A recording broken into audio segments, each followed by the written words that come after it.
Hello students, welcome to my channel. इस video में हम 64 बीपीएससी में पूछे गए क्वेश्चंस को डिस्कस करेंगे। सो वीडियो को स्टार्ट करते हैं हम। तो फर्स्ट क्वेश्चन देखते हैं। The earliest evidence of animal domestication and agriculture in India has come from. मतलब कि पहला जो एविडेंस है, प्रूफ जो एनिमल डोमेस्टिकेशन का और एग्रीकल्चर का इंडिया में कहाँ से आया था, तो वो था मेहरगढ़। और ये मेहरगढ़ कहाँ था? ये बलूचिस्तान में था, जो अभी कहाँ पे है, अभी ये पाकिस्तान का पार्ट है। मेहरगढ़ में एविडेंस मिला कि यहाँ पे सीप, गोट, बुफेलो ये सब जो है एनिमल्स डोमेस्टिकेट किए गए थे। और आपका जो एग्रीकल्चर में वीट, बार्ली ये सब जो है यहाँ पे ग्रो किया गया था। तो पहला एविडेंस एनिमल डोमेस्टिकेशन का और एग्रीकल्चर का जो हम इंडिया में आया, वो कहाँ से आया? मेहरगढ़ से आया।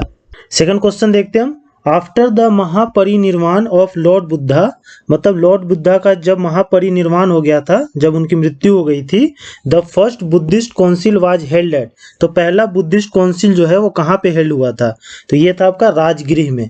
राजगीर, जिसे अभी प्रेजेंट में हम इसे राजगीर कहते हैं। और ये जो है अजात शत्रु उस समय यहाँ का राजा था। और ये जो बुद्धिस्ट काउंसिल है, फर्स्ट बुद्धिस्ट काउंसिल, इसको जो लेड किया था वो कौन था? महाकश्यप। महाकश्यप ने इस बुद्धिस्ट काउंसिल को लेड किया था और ये राजगीर में हुआ था अजात शत्रु के शासनकाल में। नेक्स्ट क्वेश्चन देखते हैं हम। Who among the following first issued gold coins on a large scale. वो कौन था जिसने पहली बार गोल्ड कॉइन इशू किया था लार्ज स्केल में? तो वो था विम कटफिसेस। विम कटफिसेस जो राजा था, ये पहला था जो गोल्ड कॉइन जो है लार्ज स्केल में इशू किया था। और ये जो है किस वंश का था? तो ये कुषाण वंश का राजा था। नेक्स्ट क्वेश्चन देखते हैं हम। Who among the following was the first to explain that the rotation of the earth on its axis accounts for the daily rising and setting of the सन।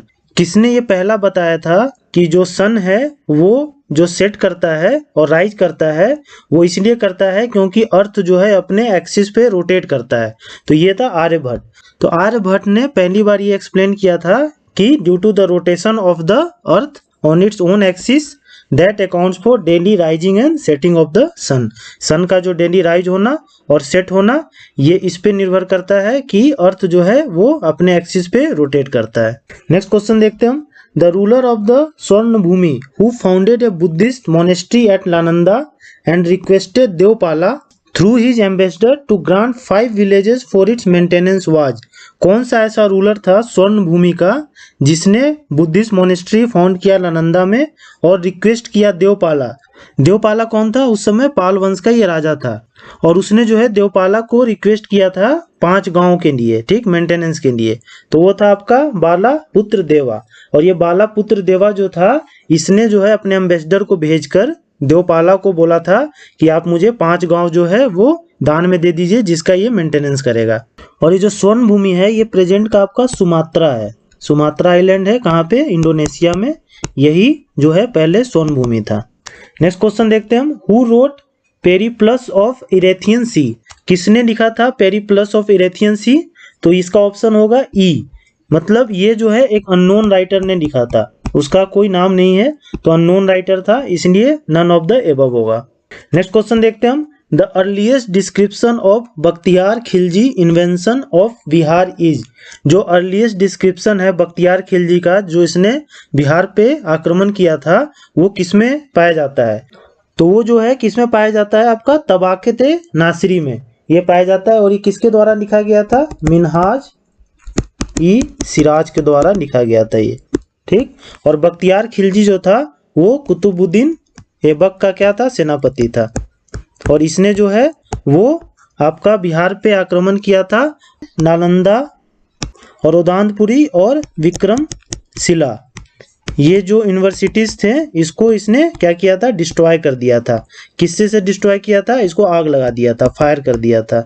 ये भी क्वेश्चन पूछा गया है कि मतलब जो उदानपुरी है और विक्रमशिला नालंदा को बख्तियार खिलजी ने किस तरह डिस्ट्रॉय किया था? तो आग लगा के, फायर से डिस्ट्रॉय किया था। नेक्स्ट क्वेश्चन देखते हैं हम। Which sultan demanded half of the crops on land after measurement as revenue. कौन सा ऐसा सुल्तान था जिसने हाफ जो क्रॉप है, जितना क्रॉप का प्रोडक्शन होता था उसका हाफ एज ए रेवेन्यू ले लेता था मेजरमेंट के बाद? तो वो था अलाउद्दीन खिलजी। अलाउद्दीन खिलजी जो है वो क्रॉप का हाफ जो है एज ए टैक्स ले लिया करता था। नेक्स्ट क्वेश्चन देखते हैं हम। Sheikh Bahauddin Zakaria belong to which sect? Sheikh Bahauddin Zakaria जो है वो किस सेक्ट से बिलोंग करते थे? तो ये थे सुहरावर्दी सिलसिला। ये सुहरावर्दी सिलसिला से ये बिलोंग करते थे। नेक्स्ट क्वेश्चन देखते हैं हम। Which among the following rulers divided his troops into units of 200, 250 और 500? कौन सा ऐसा रूलर था जिसने अपने ट्रूप को 200, 250, 500 की यूनिट में डिवाइड कर रखा था? तो वो था आपका इस्लाम शाह। इस्लाम शाह जो था, क्या हुआ कि जब शेर शाह सूरी का मृत्यु हुआ था उसके बाद जलाल खान जो है वो कलिंजर आया था, कलिंजर में शेर शाह सूरी का मौत हुआ था, तो वहां पे आया था और इसी जलाल खान ने बाद में इस्लाम शाह का टाइटल लिया था। और यही इस्लाम शाह है जो अपने ट्रूप्स को जो है 200, 250 और 500 यूनिट्स में बांटा था। नेक्स्ट क्वेश्चन देखते हैं हम। Who stated that 5,000 to 20,000 men worked for 40 years to build the palace of 40 pillars at Allahabad in Akbar's time? किसने ये बताया था कि 5,000 से लेके 20,000 तक आदमी जो है वो काम किए थे 40 साल तक, तब जाके एक पैलेस बना था 40 पिलर्स का इलाहाबाद में अकबर के समय में? तो ये था आपका विलियम फिंच। इन्होंने बताया था कि 5,000 से 20,000 जो है मेन काम किए थे कहाँ पे? इलाहाबाद में, तब जाके 40 साल में 40 पिलर्स का पैलेस जो है वो बना था। नेक्स्ट क्वेश्चन देखते हैं हम। Which sultan was reputed to the Akbar of Kashmir? कौन से सुल्तान को अकबर ऑफ कश्मीर कहा जाता है? तो है आपका सुल्तान जैनुल अबिदीन। सुल्तान जैनुल अबिदीन को जो है अकबर ऑफ कश्मीर कहा जाता है। जैसे अकबर जो है वो पॉलिसी ऑफ रिलीजियस टॉलरेशन से जाना जाता है, मतलब वो सब रिलीजन्स को रिस्पेक्ट करता था ऐसा बताया जाता है। उसी तरह जो है ये जो सुल्तान जैनुल अबिदीन जो था वो भी कश्मीर में जो है वो पॉलिसी ऑफ रिलीजियस टॉलरेशन से जाना जाता था, इसलिए इसे अकबर ऑफ कश्मीर कहा जाता है। नेक्स्ट क्वेश्चन देखते हैं हम। Who began the Faraizi movement? Faraizi movement को किसने जो है वो स्टार्ट किया था? तो ये था हाजी शरियतुल्लाह। हाजी शरियतुल्लाह ने 1818 में फैरेजी मूवमेंट को स्टार्ट किया था। नेक्स्ट क्वेश्चन देखते हैं हम। Who wrote the book poverty and un British rule in India? ये बुक किसने लिखा था, poverty and un British rule in India? तो ये थे हमारे दादा भाई नेरोजी। दादा भाई नेरोजी ने जो है poverty and un British rule of India book लिखा था। और इस बुक में इन्होंने ये उजागर किया था कि इंडिया से जो है ड्रेन ऑफ वेल्थ हो रहा है, वेल्थ का निष्कासन हो रहा है इंडिया से, और जो है इंडिया का वेल्थ जो है वो कहाँ जा रहा है? ब्रिटेन में जा रहा है। नेक्स्ट क्वेश्चन देखते हैं हम। When were the right of tenants on land in Bengal and Bihar recognised by the Bengal tenancy act? मतलब बंगाल टेनेंसी एक्ट जो है वो कब लागू हुआ था? तो हुआ था 1885 में हुआ था। नेक्स्ट क्वेश्चन देखते हैं हम। When did Bihar become a separate province in India? कब बिहार जो है एक सेपरेट प्रोविंस जो है बना था इंडिया में? तो ये बना था 1912 में। इस समय क्या था कि बंगाल, बिहार और अभी का जो उड़ीसा है ये तीनों जो है साथ में था। तो इस समय क्या किया गया कि बंगाल को जो है वो अलग कर दिया गया और बिहार और उड़ीसा को मिला के ये बिहार प्रोविंस बना था। बाद में क्या हुआ, 1935 का जो एक्ट आया था गवर्नमेंट ऑफ इंडिया एक्ट 1935, उसमें क्या किया गया कि उड़ीसा को भी अलग कर दिया गया और बिहार जो है एज ए सेपरेट स्टेट जो है बन गया। तो आपका 1912 होगा इसमें, और बीपीएससी ने इसमें जो है ऑप्शन ई दिया था, मतलब उसके हिसाब से 1935 में ही बिहार जो है एक सेपरेट प्रोविंस बना था। नेक्स्ट क्वेश्चन देखते हैं हम। Who invited Gandhi ji to Champaran? किसने गांधी जी को चंपारण इनवाइट किया था? तो वो थे राजकुमार शुक्ल। राजकुमार शुक्ल ने जो है गांधी जी को चंपारण में इनवाइट किया था। और कहाँ पे किया था? तो लखनऊ में उस समय 1916 में कांग्रेस का सेशन था, ठीक, वहां पे इन्होंने गांधी जी को इनवाइट किया था चंपारण आने के लिए, और उन्होंने गांधी जी को किसान का जो स्थिति था उस समय उसके बारे में बताया था, और जो उस समय तिनकठिया प्रणाली चलता था जो नील के उत्पादन के लिए, इंडिगो का उत्पादन के लिए, उसके बारे में गांधी जी को बताया था और गांधी जी जो है राजकुमार शुक्ल से प्रभावित हुए थे और वो बाद में जो है वो चंपारण गए थे। नेक्स्ट क्वेश्चन देखते हैं हम, who raised the flag of independence at the Congress session of 1929। जो कांग्रेस का सेशन हुआ था 1929 में, उसमें किसने जो है झंडा को फहराया था? तो किसने फहराया था? वो थे पंडित जवाहरलाल नेहरू। और ये जो सेशन है वो कहाँ हुआ था? लाहौर में हुआ था। और इसी सेशन में जो है वो फुल इंडिपेंडेंस की जो है मांग हुई थी कि पूर्ण स्वराज हमें चाहिए। पहले ये डोमिनेंट स्टेटस मांग रहे थे, मतलब कि ब्रिटिशर्स के अंदर रह के और हमें सेल्फ गवर्नमेंट देने के लिए। और इसी सेशन में जो है इंडिया का फ्लैग जो है वो होस्ट किया गया था। और कहाँ किया गया था? रावी रिवर के किनारे। और किस डेट को किया गया था? तो 31 दिसंबर 1929 को। और किसके द्वारा? तो जवाहरलाल नेहरू के द्वारा। और यही जो है इस सेशन को हेड भी कर रहे थे पंडित जवाहरलाल नेहरू। तो इसमें बहुत सारा फैक्ट हो गया, तो इसको एक बार रिवाइज कर लेते हैं कि जो इंडिपेंडेंस फ्लैग जो है किसने रेज किया था कांग्रेस सेशन 1929 में? तो पंडित जवाहरलाल नेहरू ने। कहाँ हुआ था? ये रावी रिवर के किनारे इंडियन फ्लैग को जो है होस्ट किया गया था। और ये कब हुआ था? 31 दिसंबर 1929 को। और इसी सेशन में डोमिनेंट स्टेटस से फुल इंडिपेंडेंस की मांग की गई। नेक्स्ट क्वेश्चन देखते हैं हम, when was the Bihar socialist party formed. Bihar socialist party जो है वो कब फॉर्म किया गया था? तो ये था आपका 1931 में। नेक्स्ट क्वेश्चन देखते हैं हम, who among the following was the leader of the first Congress ministry इन बिहार। कौन था पहला लीडर, फर्स्ट जो कांग्रेस मिनिस्ट्री बिहार में बना था उसका? तो वो थे श्री कृष्णा सिन्हा। या यही जो थे फर्स्ट सीएम ऑफ बिहार भी थे, फर्स्ट सीएम ऑफ बिहार। और पहला जो डिप्टी सीएम था बिहार का वो कौन थे? वो थे डॉक्टर अनुग्रह नारायण सिन्हा। ये पहले जो थे डिप्टी सीएम थे। नेक्स्ट क्वेश्चन देखते हैं हम, which of the following is a land lock country. कौन सा है इनमें जो लैंड लॉक कंट्री है? तो आपका हंगरी। हंगरी जो है वो एक लैंड लॉक कंट्री है। और ये कहाँ पे है? ये सेंट्रल यूरोप में है। और इसकी जो राजधानी है हंगरी की वो कहाँ पे है? बुदापेस्ट में है। और ये किस रिवर के किनारे बसा हुआ है? तो ये डेन्यूब रिवर के किनारे जो है बसा हुआ है। नेक्स्ट क्वेश्चन देखते हैं हम, which one of the following is the largest island in the area. मतलब एरिया में सबसे लार्जेस्ट आइलैंड कौन है इनमें से? तो वो है आपका बोर्नियो। बोर्नियो जो है वो सबसे लार्जेस्ट आइलैंड है एरिया में, इन सब में। और इसका जो एरिया है वो कितना है? 7,43,330 किलोमीटर स्क्वायर इसका एरिया है। नेक्स्ट क्वेश्चन देखते हैं हम, in which of the following areas Mediterranean climate does not prevail. कौन से एरियाज में मेडिटेरियन क्लाइमेट जो है वो नहीं पाया जाता है? तो सही आंसर है इसमें पैम्पस। पैम्पस जो है वो मेडिटेरियन क्लाइमेट यहाँ पे नहीं पाया जाता है। ये कौन सा ग्रास लैंड है पैम्पस? ये टेम्परेट ग्रास लैंड है। नेक्स्ट क्वेश्चन देखते हैं हम, the country which is the largest silk producer in the world. कौन सा कंट्री है जो लार्जेस्ट सिल्क प्रोड्यूसर है वर्ल्ड का? तो आपका चाइना। चाइना जो है वो लार्जेस्ट सिल्क प्रोड्यूसर है वर्ल्ड का। और चाइना के बाद जो सेकंड पे है वो कौन है? इंडिया। इंडिया जो है वो सेकंड पे है सिल्क प्रोडक्शन में। नेक्स्ट क्वेश्चन देखते हैं हम, which one among the following countries of the world accept United state of America is the largest crude oil producer. मतलब यूनाइटेड स्टेट ऑफ अमेरिका के बाद कौन सा ऐसा कंट्री है जो लार्जेस्ट क्रूड ऑयल प्रोड्यूसर है? तो वो है आपका सऊदी अरेबिया। नेक्स्ट क्वेश्चन देखते हैं हम, which of the following is not a part of Meghalaya प्लेटू। इनमें से कौन मेघालय प्लेटू का पार्ट नहीं है? तो मेघालय प्लेटू का पार्ट गारो, खासी, जयंतिया, ये तीनों जो हैं। और ये भूबन जो है वो नहीं है। तो ए इसका आंसर होगा। ये जो है तीनों गारो, खासी और जयंतिया, ये तीनों मेघालय के पार्ट हैं। और आपको पता होगा कि मौनिसराम जो है जहाँ पे सबसे ज्यादा वर्ल्ड में बारिश होती है वो आपका खासी हिल्स पे ही लोकेटेड है। नेक्स्ट क्वेश्चन देखते हैं हम, the pass which is situated at the highest elevation is. मतलब इनमें से कौन सा पास है जो हाईएस्ट एलिवेशन पे, सबसे ऊंचाई पे स्थित है? तो राइट आंसर है आपका नाथुला पास। नाथुला पास जो है वो हाईएस्ट एलिवेशन पे जो है वो सिचुएटेड है। और इसकी हाइट जो है लगभग 4310 मीटर है, मतलब 4310 मीटर है।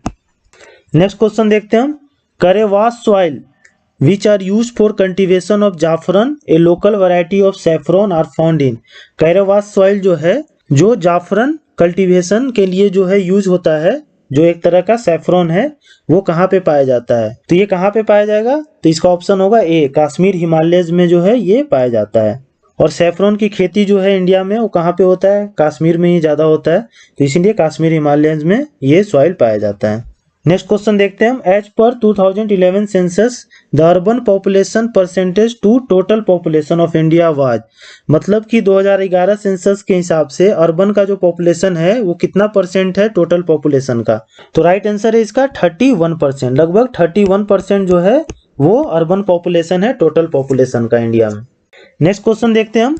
What is full form of नीति, नीति का फुल फॉर्म क्या है, तो इसका आंसर होगा B, national institution for transforming India, और इसे पहले प्लानिंग कमीशन जो है कहा जाता था, और इसका नाम जो है कब चेंज हुआ था, 1 जनवरी 2015 को प्लानिंग कमीशन चेंज होके क्या हो गया, नीति हो गया।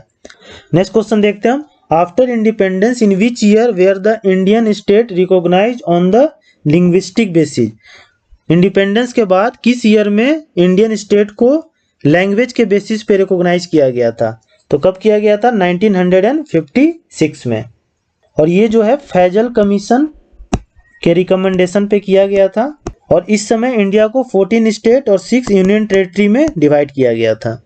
तो ये दोनों ध्यान रखिएगा, फैजल कमीशन के रिकमेंडेशन पे हुआ था ये, और उस समय इंडिया को 14 स्टेट और 6 यूनियन टेरिटरी में डिवाइड किया गया था।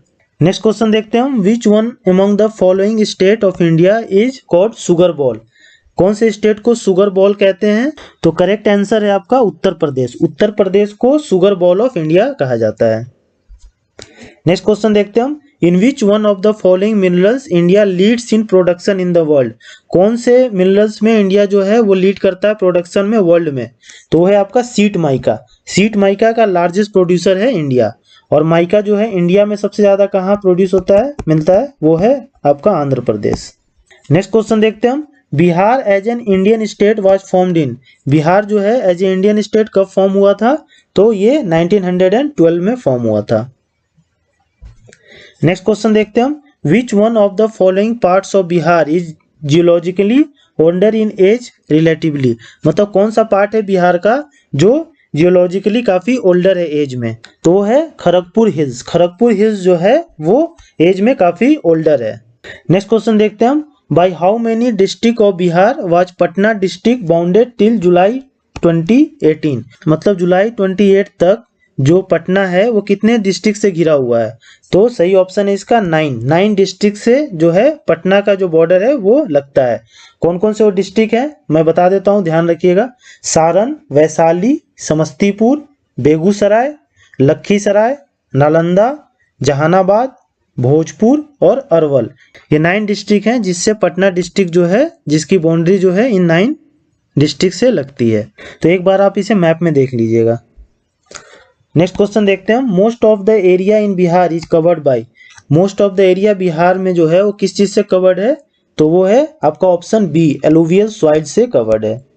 नेक्स्ट क्वेश्चन देखते हैं हम। Among the state of India Bihar rank in terms of lowest literacy rate, मतलब बिहार का क्या रैंक है लिटरेसी रेट में, लोएस्ट में, तो फर्स्ट है, मतलब सबसे कम लिटरेसी रेट जो है कहाँ पे है, बिहार स्टेट में ही है, और बिहार की जो लिटरेसी रेट है वो कितनी है, 61.8% as per 2011 census.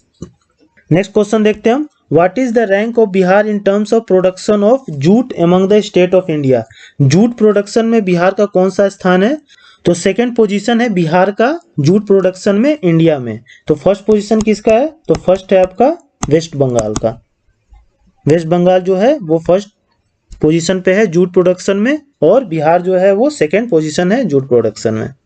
Next question देखते हैं हम। Which type of industries has potential and prospect in Bihar, किस टाइप की इंडस्ट्री का जो है बिहार में प्रोस्पेक्ट है, मतलब किस टाइप की इंडस्ट्री बिहार में सेटअप की जा सकती है, तो है आपका option D, agro based industry. Agro based जो इंडस्ट्री है वो बिहार में सेटअप की जा सकती है। क्यों, क्योंकि यहाँ पे जो है आपका क्रॉप्स काफी ग्रो होते हैं, जैसे राइस, व्हीट, आपका मेज, और आपका शुगर केन भी यहाँ पे ग्रो होता है, फिर है जूट जो है यहाँ पे ग्रो होता है, और यहाँ पे जो है आपका मैंगोज, लीची और जैक फ्रूट्स, ये सब जो है यहाँ पे ग्रो होते हैं। तो यहाँ पे जो है एग्रो बेस्ड इंडस्ट्री का प्रोस्पेक्ट है बिहार में। नेक्स्ट क्वेश्चन देखते हैं हम। ए जज of the supreme court may resign his office by writing to, एक सुप्रीम कोर्ट का जज जो है वो रिजाइन करेगा किसको लिखकर, तो सही ऑप्शन है आपका ए, प्रेसिडेंट को वो अपना रेजिग्नेशन लेटर जो है वो देगा। नेक्स्ट क्वेश्चन देखते हैं हम, who was the first chairman of the backward classes commission. Backward classes commission का फर्स्ट चेयरमैन कौन था? तो वो थे, ऑप्शन बी है, तो वो थे आपके काका साहेब कालेकर। ये जो थे फर्स्ट चेयरमैन थे बैकवर्ड क्लासेस कमीशन के। और बैकवर्ड क्लासेस कमीशन जो है कब जो है अपॉइंट किया गया था? तो 1953 में ये अपॉइंट किया गया था। नेक्स्ट क्वेश्चन देखते हैं हम, the chairman of the state public service commission is appointed by. Chairman state public service commission का कौन अपॉइंट करता है? तो यह है governor of the state. Governor of the state जो है वो अपॉइंट करता है स्टेट पब्लिक सर्विस कमीशन का चेयरमैन। और यूपीएससी का चेयरमैन कौन अपॉइंट करता है? तो वो प्रेसिडेंट करता है। नेक्स्ट क्वेश्चन देखते हैं हम, in order to be chosen as a member of Lok Sabha a person must not be less than the age of. अगर लोकसभा का मेंबर बनना है तो पर्सन का एज किससे कम नहीं होना चाहिए? तो 25 ईयर्स से कम नहीं होना चाहिए। 25 ईयर्स मिनिमम एज होना चाहिए कि आप जो है मेंबर ऑफ लोकसभा के लिए चुने जाएं। और राज्यसभा के लिए ये एज कितना है? 30 ईयर्स मिनिमम एज होना चाहिए राज्यसभा के लिए। नेक्स्ट क्वेश्चन देखते हैं हम, the governor of A state is appointed by. Governor of the state जो है वो किसके द्वारा अपॉइंट किया जाता है? तो ऑप्शन सी, प्रेसिडेंट के द्वारा अपॉइंट किया जाता है governor of state.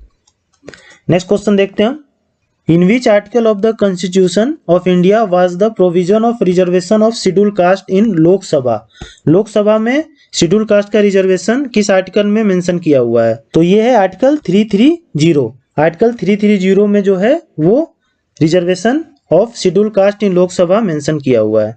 Next question देखते हैं हम, द प्रेसिडेंट जो है वो क्या है? Is not a part of parliament, is a part of parliament. Option B होगा इसका, is a part of parliament. ये पार्लियामेंट का पार्ट होता है। पार्लियामेंट के कौन कौन से पार्ट हैं? लोकसभा, राज्यसभा और आपका प्रेसिडेंट। ये तीनों मिलके ही हम कहते हैं इसे पार्लियामेंट, ठीक। और जो ये पार्लियामेंट का पार्ट है and seats in the parliament, ये गलत होगा। पार्लियामेंट का पार्ट है प्रेसिडेंट, पर वहां सीट नहीं करता है वो, और ना ही वो पार्लियामेंट में वोट करता है। नेक्स्ट क्वेश्चन देखते हैं हम, which of the following articles direct the state governments to organise the panchayat. कौन सा आर्टिकल जो है स्टेट गवर्नमेंट को डायरेक्ट करता है पंचायत ऑर्गेनाइज करने के लिए? तो ये आपका आर्टिकल 40, ऑप्शन बी। आर्टिकल 40 जो है वो डायरेक्ट करता है स्टेट गवर्नमेंट को to organise the panchayats. Next question देखते हैं हम, in which year did the state Jharkhand come into existence. Jharkhand जो है वो किस साल बना था? तो ये है ऑप्शन सी, ये 2000 में बना था। कब? 15 नवंबर। नेक्स्ट क्वेश्चन देखते हैं हम, in which of the following years was Sarkaria commission which was empowered to recommend changes in centre state relation.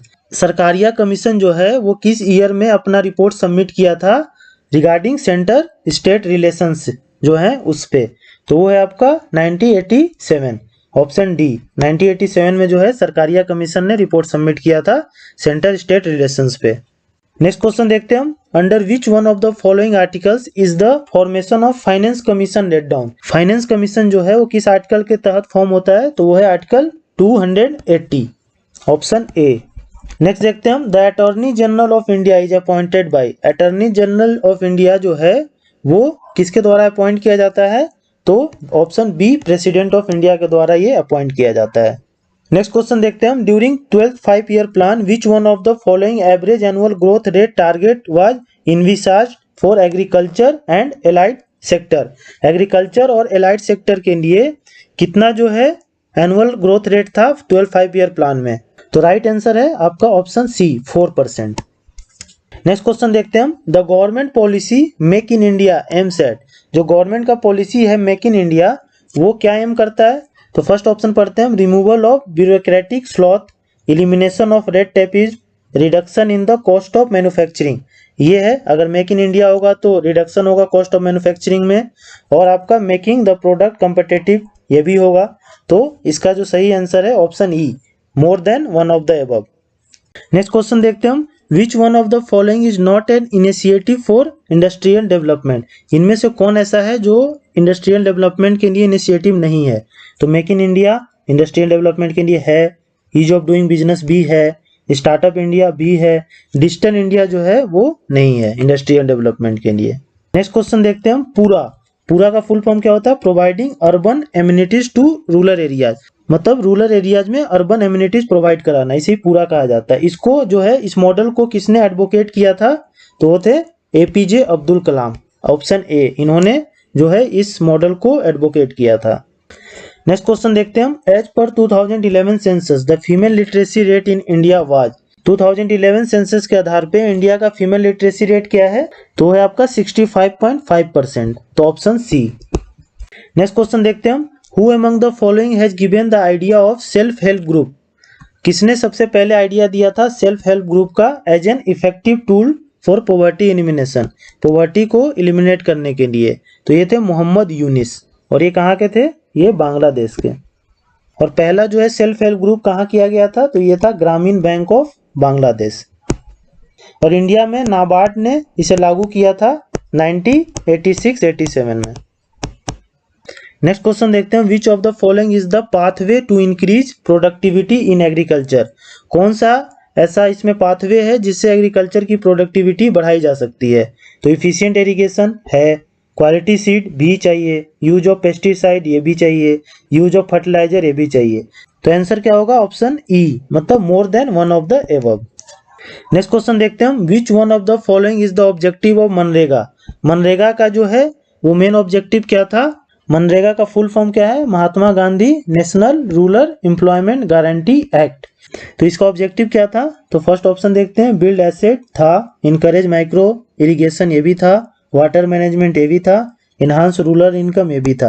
तो इसमें भी तो इसका भी आंसर जो है ऑप्शन ई होगा, more than one of the above.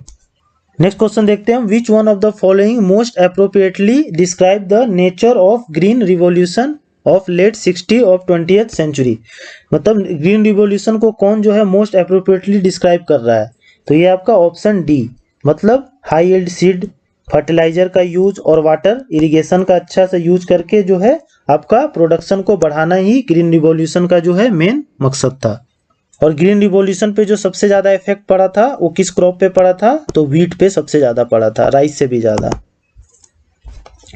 Next question देखते हैं हम। Who among the following is the CEO of NITI Aayog. NITI Aayog का सीईओ कौन है? वो है अमिताभ कांत। नेक्स्ट क्वेश्चन देखते हैं हम। Which one of the following state has the highest density of population according to the census of India 2011।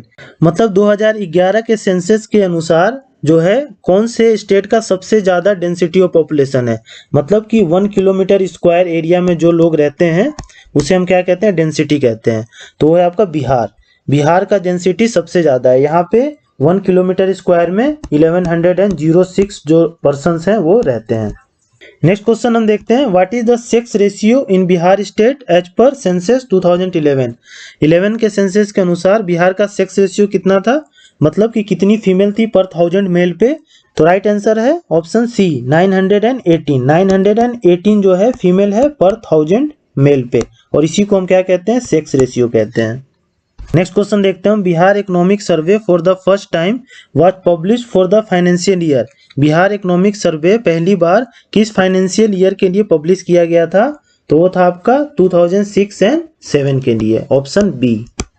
Next question देखते हैं हम। Which of the following was not a reason for making the sepoy of the East India Company rebellious.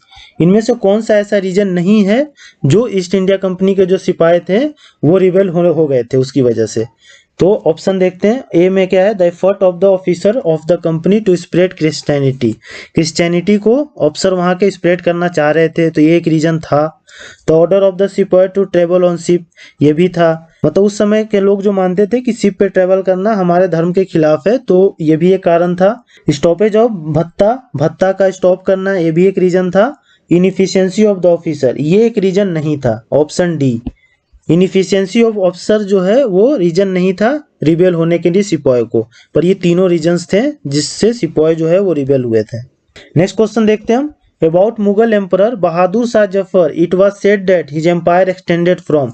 मतलब Mughal emperor Bahadur Shah Zafar का जो है empire कहां से कहां तक एक्सटेंड था? तो इसका आंसर है option A, Chandni Chowk to Palam.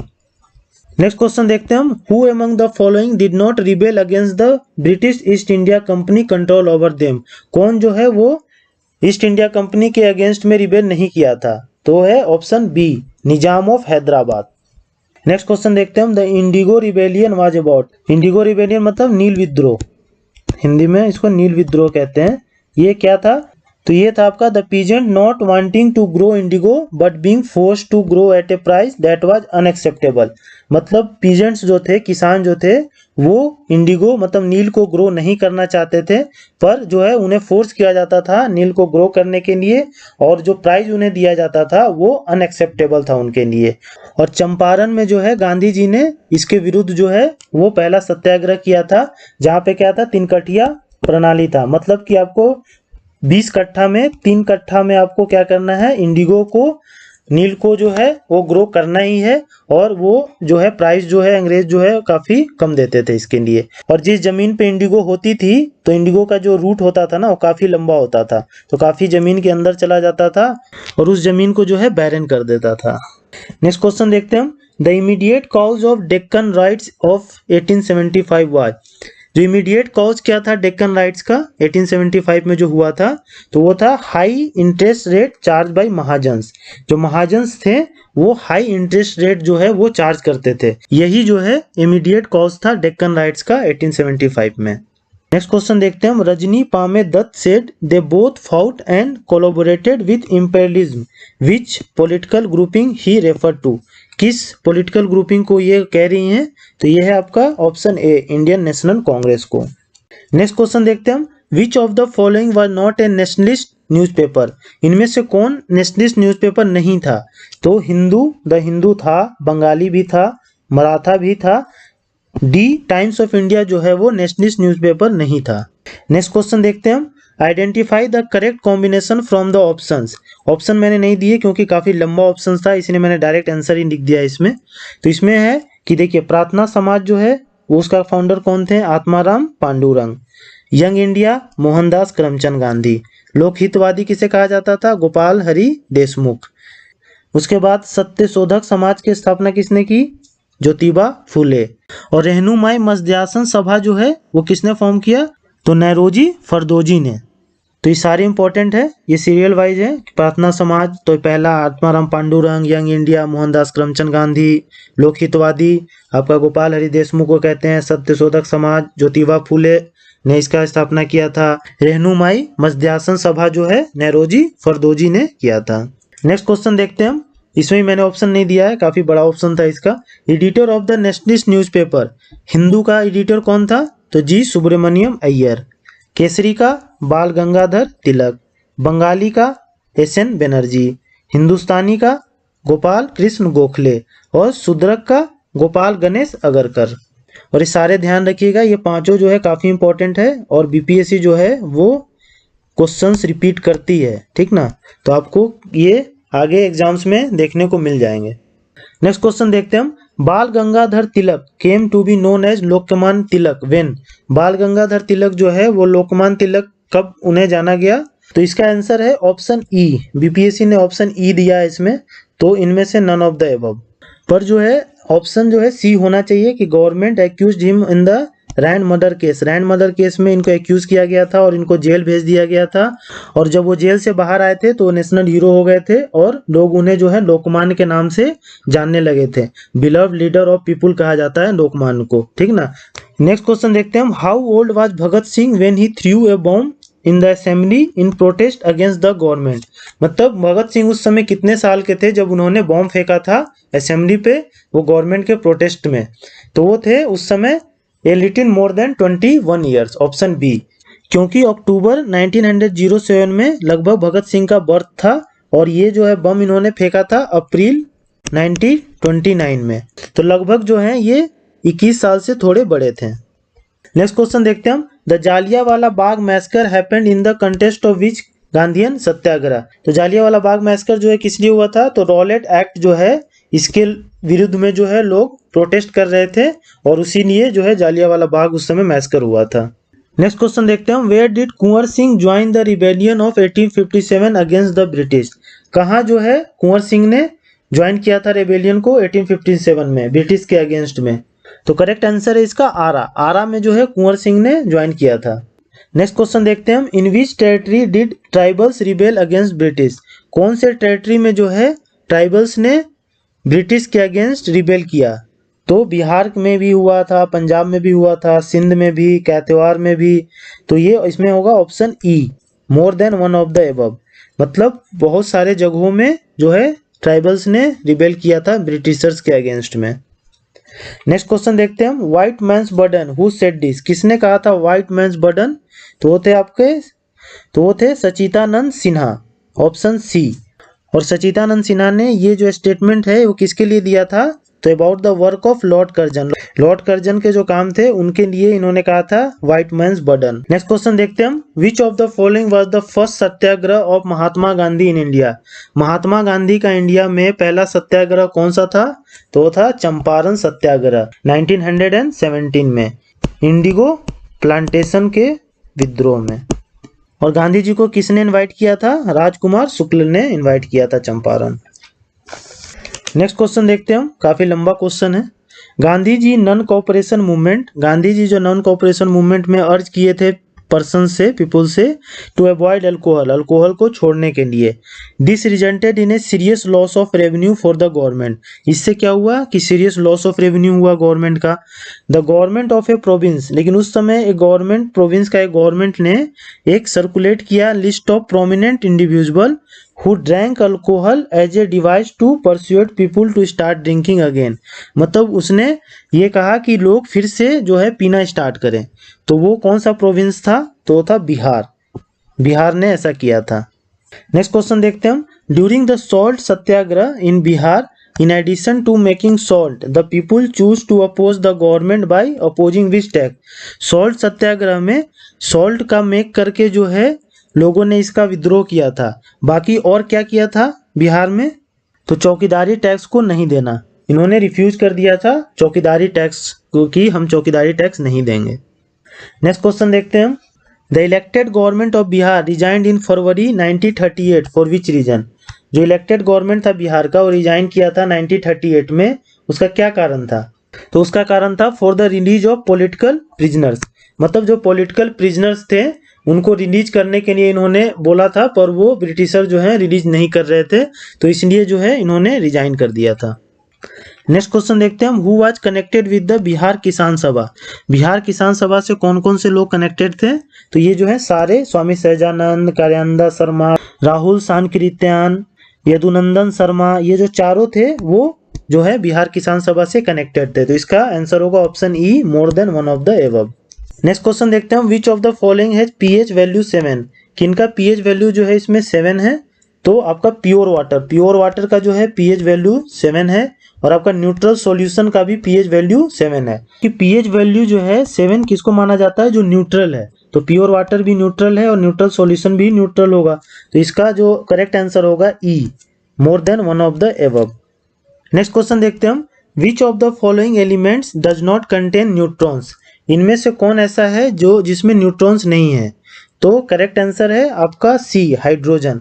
Hydrogen में जो है वो न्यूट्रॉन्स नहीं है, 0 न्यूट्रॉन है। ऑक्सीजन में कितने न्यूट्रॉन है? 8 हैं। नाइट्रोजन में 7 है, और आपका कॉपर में 35 न्यूट्रॉन्स है। ठीक, तो हाइड्रोजन में 0 न्यूट्रॉन्स है, तो ऑप्शन सी होगा। नेक्स्ट क्वेश्चन देखते हैं हम, angstrom is a unit of? Angstrom जो है वो किसका यूनिट है? तो ये वेवलेंथ का यूनिट है। वेवलेंथ जो है इससे मेजर किया जाता है। नेक्स्ट क्वेश्चन देखते हैं हम, frequency is measure in? Frequency जो है वो किस में मेजर किया जाता है? तो ये आपका हर्ट्ज में मेजर किया जाता है। नेक्स्ट क्वेश्चन देखते हैं हम, हु डिस्कवर्ड डीएनए? डीएनए जो है किसने डिस्कवर किया था? तो इसका ऑप्शन होगा ई, नन ऑफ द एबव। जो डीएनए डिस्कवर किया था उसका नाम था फ्रेडरिच मिसेचर। नेक्स्ट क्वेश्चन देखते हैं हम, व्हाट इज ट्राइग्लिसराइड? ट्राइग्लिसराइड क्या है? तो ये एक तरह का फैट है। नेक्स्ट क्वेश्चन देखते हैं हम, electroencephalogram EEG is used in monitoring? Electroencephalogram जो है वो किस चीज के मॉनिटरिंग में यूज किया जाता है? तो ब्रेन के मॉनिटरिंग में, ऑप्शन डी। नेक्स्ट क्वेश्चन देखते हैं हम, body temperature is regulated by? जो बॉडी टेम्परेचर है वो किसके द्वारा रेगुलेट किया जाता है? तो करेक्ट आंसर होगा ऑप्शन बी, हाइपोथैलेमस। हाइपोथैलेमस जो है वो ब्रेन का एक पार्ट है, इंटीग्रल पार्ट है ब्रेन का, और ये जो है बॉडी टेम्परेचर को जो है वो रेगुलेट करता है। नेक्स्ट क्वेश्चन देखते हैं हम, choose the correct statement. Correct statement को इसमें से चूज करना है। तो इसमें करेक्ट स्टेटमेंट है option B, wavelength of red light is more than violet light. Violet light से जो है रेड लाइट का वेवलेंथ जो है ज़्यादा होता है, और रेड लाइट का वेवलेंथ जो है वो सबसे ज़्यादा होता है। और जो वेवलेंथ है सबसे ज़्यादा रेड का होता है, फिर उसके बाद ऑरेंज, फिर उसके बाद येलो, उसके बाद ग्रीन, ब्लू, उसके बाद जो है वायलेट का। Red, orange, yellow, green, blue, violet. तो सबसे ज़्यादा होता है रेड का, सबसे कम होता है वायलेट का। नेक्स्ट क्वेश्चन है the value of 40 degree Celsius in Fahrenheit scale. 40 degree Celsius का जो वैल्यू है फ़ारेनहाइट स्केल पे क्या आएगा? तो इसका फॉर्मूला है 9/5C + 32। ठीक, तो ये हो जाएगा आपका 9/5, सेल्सियस कितना है 40 + 32, तो ये 8 टाइम्स आएगा 72 + 32, तो ये हो जाएगा आपका 4 और ये हो जाएगा 10, 104। तो ये होगा ऑप्शन ए 104 डिग्री फ़ारेनहाइट। तो इस फॉर्मूला को आप याद रखिएगा, F = 9/5C + 32। नेक्स्ट क्वेश्चन देखते हैं हम, the unit of electric power. Electric power का क्या यूनिट है? तो ऑप्शन डी वाट। वाट जो है इलेक्ट्रिक पावर का यूनिट है। नेक्स्ट क्वेश्चन देखते हैं हम, इन इलेक्ट्रिक मोटर। इलेक्ट्रिक मोटर में क्या होता है? इलेक्ट्रिक मोटर में जो है वो electrical energy converted into mechanical energy, option C. Next question देखते हैं हम, human body contains. Human body जो है वो कितना वाटर कंटेन करता है? तो अबाउट 70% जो है ह्यूमन बॉडी वाटर का बना हुआ है। नेक्स्ट क्वेश्चन देखते हैं हम, the device to measure electric current. Electric current को मेजर करने के लिए कौन सा डिवाइस का यूज किया जाता है? तो ऑप्शन बी एमीटर का यूज किया जाता है इलेक्ट्रिक करंट को मेजर करने के लिए। नेक्स्ट क्वेश्चन देखते हैं हम, the main component of green house gases is. Green house gases का मेन कंपोनेंट कौन कौन से गैसेज हैं? तो ये कार्बन डाइऑक्साइड भी है, मीथेन भी है, नाइट्रस ऑक्साइड भी है, आपका ओजोन भी है, क्योंकि ये सारे जो हैं वो क्या करते हैं? हीट को ट्रैप कर लेते हैं। और ग्रीन हाउस गैस किसको कहते हैं हम? जो हीट को ट्रैप कर लेते हैं, हीट को बाहर नहीं निकलने देते हैं, वो सारे गैस जो हैं वो ग्रीन हाउस गैसेज होते हैं। तो ये हीट को ट्रैप कर लेते हैं, तो इसका ऑप्शन होगा E, more than one of the above. Next question देखते हैं हम, Einstein got the Nobel prize for. Einstein जो है उन्हें नोबेल प्राइज जो है किसने मिला था? तो option D photo electric effect के लिए इन्हें नोबेल प्राइज दिया गया था, और इन्हें नोबेल प्राइज जो है 1921 में दिया गया था। नेक्स्ट क्वेश्चन देखते हैं हम, the power house of the cell is. Power house of the cell किसे कहते हैं? माइटोकॉन्ड्रिया को कहते हैं, ऑप्शन बी। नेक्स्ट क्वेश्चन देखते हैं हम, AIDS is caused by. AIDS जो है किससे होता है? तो ये ऑप्शन सी वायरस से होता है। नेक्स्ट क्वेश्चन देखते हैं हम, which instrument is use to measure humidity. Humidity को मेजर करने के लिए कौन सा इंस्ट्रूमेंट यूज किया जाता है? तो ये है आपका हाइग्रोमीटर। मतलब हाइग्रोमीटर से ह्यूमिडिटी मेजर किया जाता है, हाइड्रोमीटर से वाटर किया जाता है, पायरो से आपका हीट किया जाता है, और लैक्टोमीटर से मिल्क का वो देखा जाता है कितना प्योर है ये। नेक्स्ट क्वेश्चन देखते हैं हम, what is the unit of pressure. Pressure का क्या यूनिट है? तो प्रेशर का यूनिट है ऑप्शन ए न्यूटन पर स्क्वायर मीटर, और ऐसा यूनिट में इसे क्या कहते हैं? पास्कल। तो होप आपको ये वीडियो अच्छा लगा होगा, सारे क्वेश्चंस आपको समझ में आ गए होंगे। मैंने जो है इसमें करंट अफेयर्स नहीं लिया था, क्योंकि उस समय का करंट अफेयर्स को अभी पढ़ के कोई फायदा नहीं है, और मैथ्स को मैंने नहीं लिया है। मैथ्स के लिए मैं एक सेपरेट वीडियो बना दूंगा, क्योंकि वीडियो जो है ऐसे ही काफ़ी लंबा हो गया है। तो अगर आपको ये वीडियो अच्छा लगा तो please like, share and subscribe to my channel. Thank you.